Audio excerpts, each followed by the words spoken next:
Hello and welcome to the Nightmare Vault. And today, well, fitting the theme of lost episodes that we're doing for this month, well, going to CreepyPastas back to back. Yeah.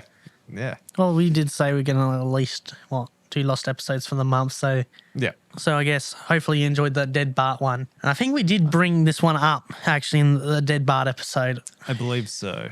And today we'll be covering, well, I guess you already know it's the title, so might as well get on with it. Squidward's Suicide. Credited to Squidward Suicide. There's actually quite a bit of variation on the name.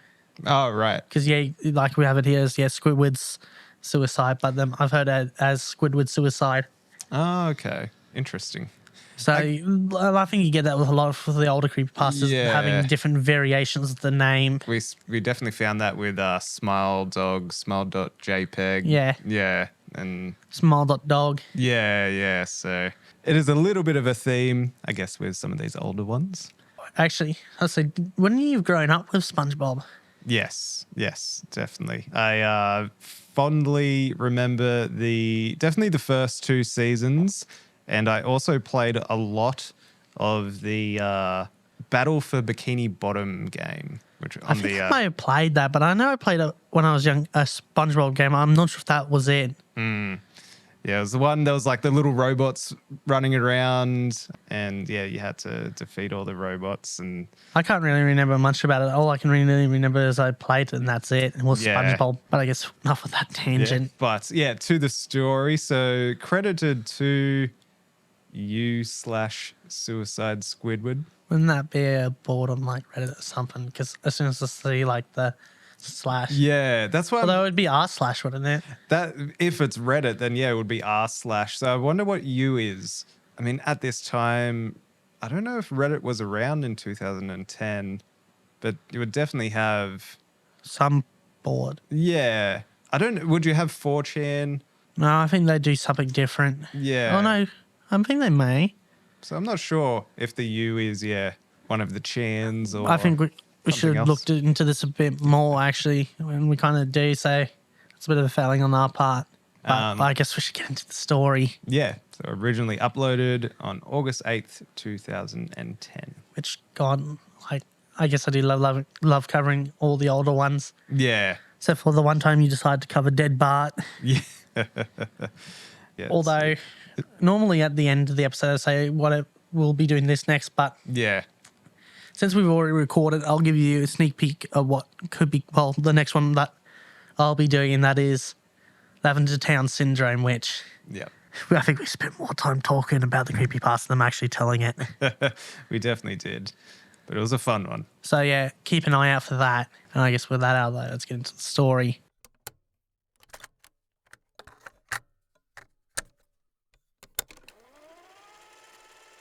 I just wanted to start off by saying that if you want an answer at the end, prepare to be disappointed. There isn't one. I was an intern at Nickelodeon Studios for a year in 2005 for my degree in animation. It wasn't paid, of course. Most internships aren't. But it did have a perk beyond education to adults. It might not seem like a big one, but most kids at the time would go crazy over it. Since I worked directly with the editors and animators, I got to view the new episodes days before they aired. I'll get right to it. Without giving too many unnecessary details, they had a very recently made The SpongeBob Movie. The entire staff was somewhat sapped of creativity, so it took them longer to start up the season, but the delay lasted longer for more upsetting reasons. There was a problem with the Series 4 premiere that set everybody and everything back several months. Me and two other interns were in the editing room, along with the lead animator and sound editor, for the final cut of an episode. We received the copy that was supposed to be Fear of a Krabby Patty and gave it around the screen to watch. Now, given that the final cut isn't final yet, animators often put up a mock title card at the beginning. It's sort of an inside joke for us, with phony, oftentimes lewd titles being used, such as How Sex Doesn't Work. Instead of Rockabye by Valve, in which SpongeBob and Patrick adopt a sea scallop. Nothing particularly funny, just work-related chuckles. So when we saw the title card Squidward's Suicide, we didn't think it more than a morbid joke. One of the other interns did a small throat laugh at it. The episode started with the happy-go-lucky music playing as normal. The story began with Squidward practicing his clarinet, hitting a few sour notes like normal. We hear SpongeBob laughing outside. Squidward stops, yelling at him to keep it down, as he has a concert that night and needs to practice. SpongeBob says okay and goes to see Sandy with Patrick. The Bubbles splash screen comes up and we see the ending of Squidward's concert. This is when things begin to seem off. While playing, a few frames repeat themselves, but the sound doesn't. It's supposed to be synced with the animation, so yes, that's not common, but when Squidward starts playing, the sound finishes as if the skip never happened. There is a slight murmuring in the crowd before they begin to boo him. Not the normal cartoon booing that's common in the show, mind you. You can very clearly hear malice in it. Squidward's in full frame and looks visibly afraid. The shot goes to the crowd with SpongeBob in center frame. He too is booing, which is very much unlike him. That isn't the oddest thing, although. What's odd is that everyone has hyper-realistic eyes, all very detailed. Clearly not shots of real people's eyes, but something a bit more real than CGI.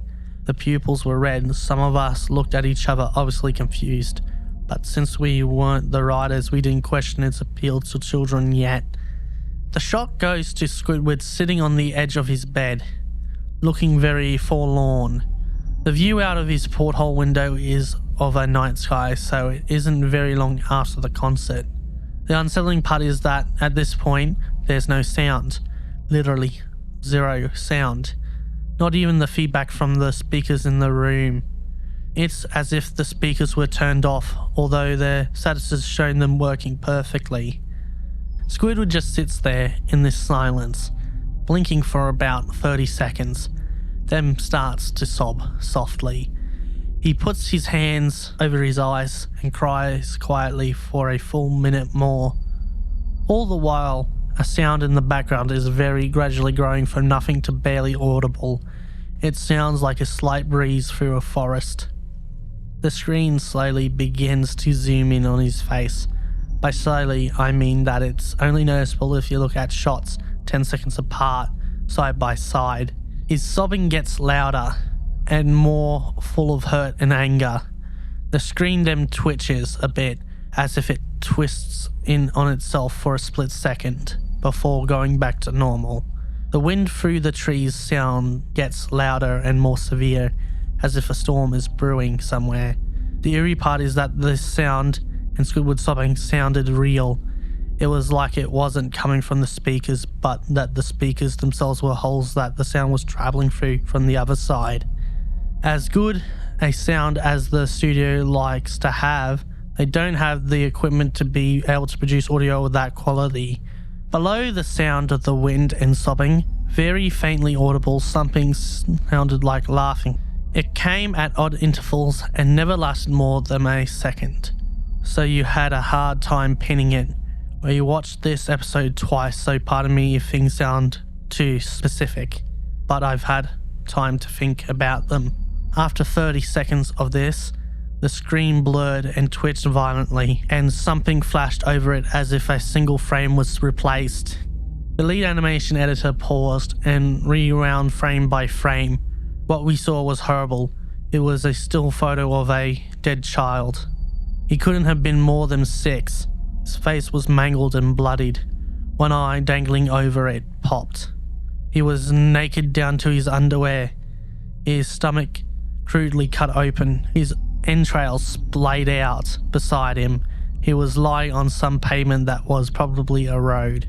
The most upsetting part was that there was a shadow of the photographer, but no crime tape, evidence tags, or markers, and the angle was completely off for a shot designed to be evidence. It would seem they were the person responsible for the child's death. We were, of course, mortified but pressed on, hoping that this was just a sick joke. The screen flipped back to Squidward, still sobbing, louder than before. Half of his body in frame, there was now what appeared to be blood running down his face from his eyes. The blood was also done in a hyper-realistic style, looking as if you'd get it on your fingers if you touched the screen. The wind sounded now as if it were that of a gale blowing through the forest. There were even snapping sounds like of branches. The laughing, a deep baritone, lasted for longer intervals and came more frequently. After about 20 seconds, the screen again twisted and showed a single frame photo. The editor was reluctant to go back. We all were, but he knew he had to. This time the photo appeared to be of a little girl, no older than the first child. She was lying on her stomach, her barrettes and a pool of blood next to her. Her left eye was damaged in the same way as the boy, and she was naked except for her underpants. Her entrails were piled on top of her above another crude cut along her back. Again, the body was on the street, and the photographer's shadow was visible, very similar in size and shape to the first. I had to choke back vomit, and one in turn, the only female in the room, ran out. The show resumed. About 5 seconds after this second photo played, Squidward went silent. All sound cut out, like it did when the scene started. He put his tentacles down, and his eyes were now done in hyper-realism like the others were at the beginning of the episode. They were bleeding, bloodshot, and pulsating. He just stared at the screen as if watching the viewer. After about 10 seconds, he started sobbing, this time not covering his eyes. The sound was piercing and loud. The most fear-inducing thing of all was that his sobbing was mixed with screams. Tears and blood were dripping down his face at a heavy rate. The wind sound came back, and so did the deep, voiced laughing, this time with a still photo that lasted for a good 5 frames. The animator was able to stop it on the 4th and backed up. This time the photo was of a boy about the same age. But the scene was different. His entrails were being pulled out from his stomach wound by a large hand. The right eye popped and dangling, blood trickling down it. The animator proceeded. The next frame was different, but we couldn't tell how. He continued to the next image, and it was the same thing. He then went back to the first and played them quicker, and I lost it. I vomited on the floor. The animation and sound editors gasping at the scene. The 5 frames were not 5 different photos. They were frames from a video. We saw the hand slowly lift out the guts. We saw the kid's eyes focus on it. We even saw 2 frames of the kid beginning to blink. The lead sound editor told us to stop. He had to call in the creator to see this. Mr. Hillenberg arrived within about 15 minutes. He was confused as to why he had been called down, so the editor just continued the episode. Once the next few frames were shown, all screaming and sound again stopped. Squidward was just staring at the viewer, his face taking up the full frame for about 3 seconds. The shot quickly panned out. That deep voice said, "Do it." And we saw a shotgun in Squidward's hands. He immediately puts the gun in his mouth and pulls the trigger. Realistic blood and brain matter splatters the wall behind him in his bed, and he flies back with force. The last 5 seconds of the episode shows his body on the bed, on its side, one eye dangling from what's left of his head, above the floor, staring blankly at it, and then the episode ends. Mr. Hillenberg was obviously angry at this. He demanded to know what the hell was going on. Most people left the room at this point, so there were just a handful of us left to watch it again. Viewing the episode twice only served to imprint the entirety of it in my mind and caused me horrible nightmares. I'm sorry I stayed. The only theory we could think of was that the file had been edited by someone in the chain from the drawing studio to here. The CTO was called in to find out when it happened. Analysts of the file did show it was mixed with new material. However, the timestamp of the changes was a mere 24 seconds before we began viewing it. All equipment involved was examined for foreign software and hardware as well as glitches, such if the timestamps were showing us the wrong time, but everything checked out fine. We didn't know what happened, and to this day, nobody does. There was an investigation due to the nature of the photos, but nothing came of it. No child scene was identified, and no clues were gathered from the data involved, nor physical clues from the photos. I never believed in unexplained phenomena before, but now that I've had something happen to me, I can't prove anything about it beyond anecdotal evidences. But now that I've had something happen to me and can't provide anything about it beyond anecdotal evidence, I think twice about things. And there we go. God, there was so many times where I was just stacking up where I shouldn't, which, God, I feel like that was the hardest one to record. Although, probably up there with the Russian sleep experiment, where the writing had me doing a few double takes and like, that's not English, but how do I get this to work? Yeah. But I gotta say, in terms of English, just want to speak it. Yeah, this one is definitely one of the better ones so far that we've covered when it comes to using language and grammar and spelling. There's a few little bits here and there. Of words that's not normally used. Yeah. Because like there was one here was like, what was it, barrettes or something like that, which are like hair clips. Yeah. So I guess, a bit more of a colloquialism in certain words. There was also, where it like mentioned a clam, but it was a very specific clam. I can't remember what. Oh, yeah, it was at the start, like, for like talking about like, we put in a kind of a placeholder title card, yeah. Yeah. But yeah, overall, it's a pretty good story. Yeah, pretty good. Although, I guess since you covered Dead Bart, how does this stack up to Dead Bart? Yeah, this one, I do really like. It's definitely a lot more straightforward. It's a bit, more straightforward. I think as well, it kind of has things happen in such a way where it is more... It's more like the ghost side of things, where it's like, this thing has happened in a fantastical way, the unexplained phenomena, which I think makes a lot... I guess it keeps it a little bit more vanilla, but it makes a lot more sense. Whereas like with Dead Bart, it's hard to tell whether it was a intentional or not, the creation of that episode. Dead Bart, if it was actually coming from, because it kind of almost felt in some instances that it was coming from Matt Groening, like it was his creation that he was, whereas like this one, it's just like out of nowhere, there's no explanation for it. I do really like that it went further and like it went into that part where it was talking about an investigation happened, and even like the pictures of the dead bodies weren't matching to any cold cases. I thought that was a really good touch as well. Sort of like tying up some loose ends that I think a lot of people would have had questions about. Mm-hmm. I also really like, again, sort of in comparison to Dead Bart, the way that this one is set up as well. I think it's something that we both agreed with when it came to Dead Bart was like the interaction between the main character, and Matt Groening. And Matt Groening, and how, it was a little bit unrealistic. Whereas, this one, it makes so much sense. Yeah. Feels like, don't get me wrong, it has fantastical elements, but it feels a lot more grounded. Yes, for sure. It definitely does. There's much more reality built around.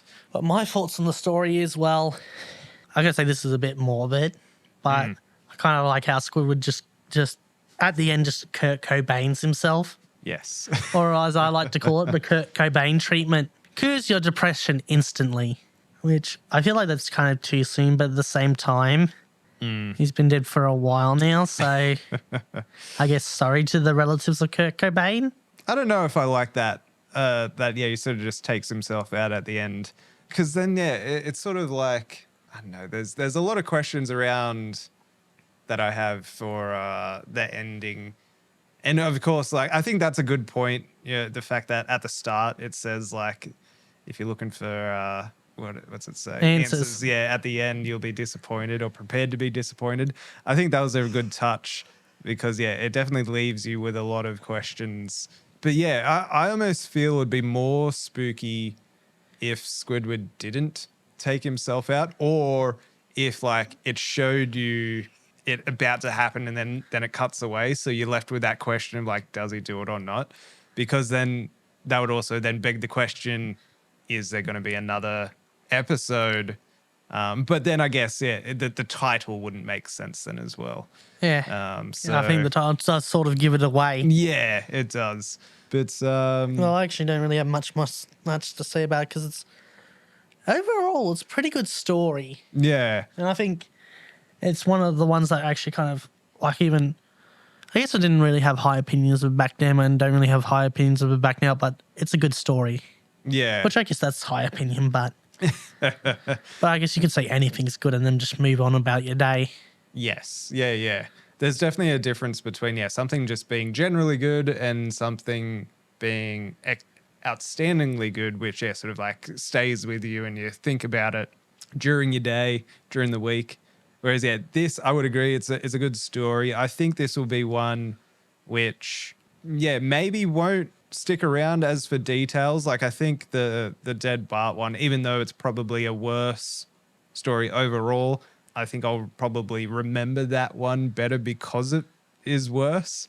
Whereas, yeah, this one, I think for me, the biggest downfall is that it gets a bit repetitive. So it's sort of like, you know, the first time it says, yeah, like it gets to that point, you know, Squidward's sitting there sobbing and it goes through the motions of, you know, things get more intense. You get the flash of the photo and the sound cuts in and out. And then, yeah, it just sort of does the same thing 2 more times with slight variations. It would have been more interesting if maybe like it built up.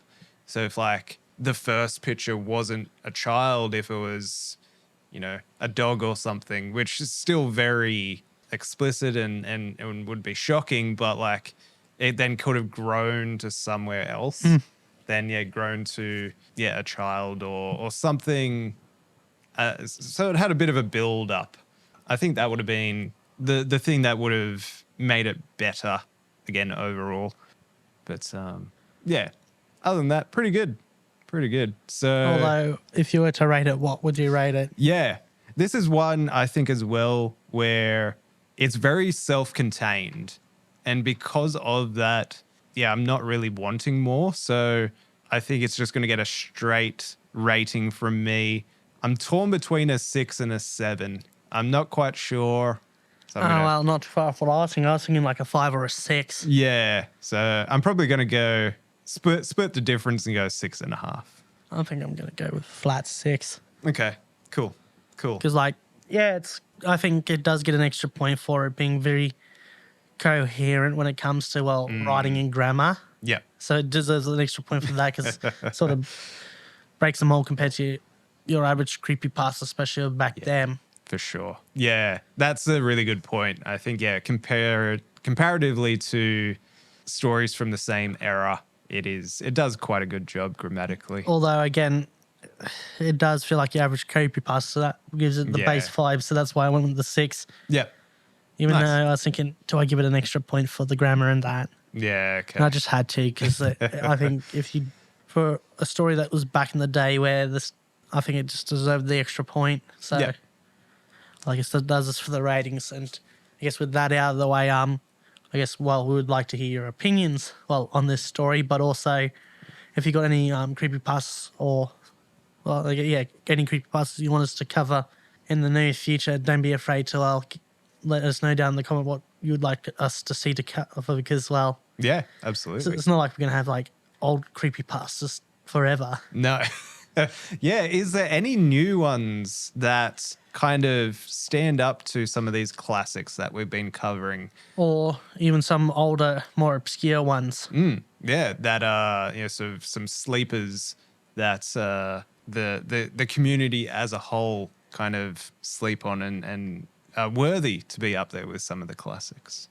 That'd be cool. Yeah. Or if there's a classic you would really like to see, let us know. Yeah, absolutely.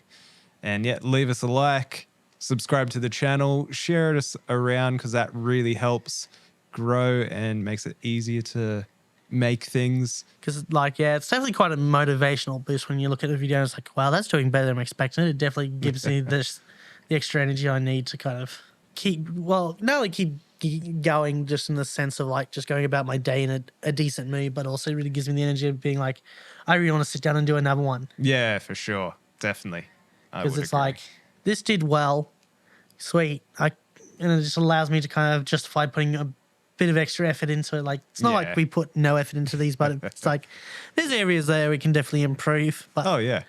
Absolutely. that's like what the thing about being a good content creator is, like always being like, okay, I need to improve this and I need to improve that. Yeah. And even it's only 0.1%, over time, it accumulates. All right.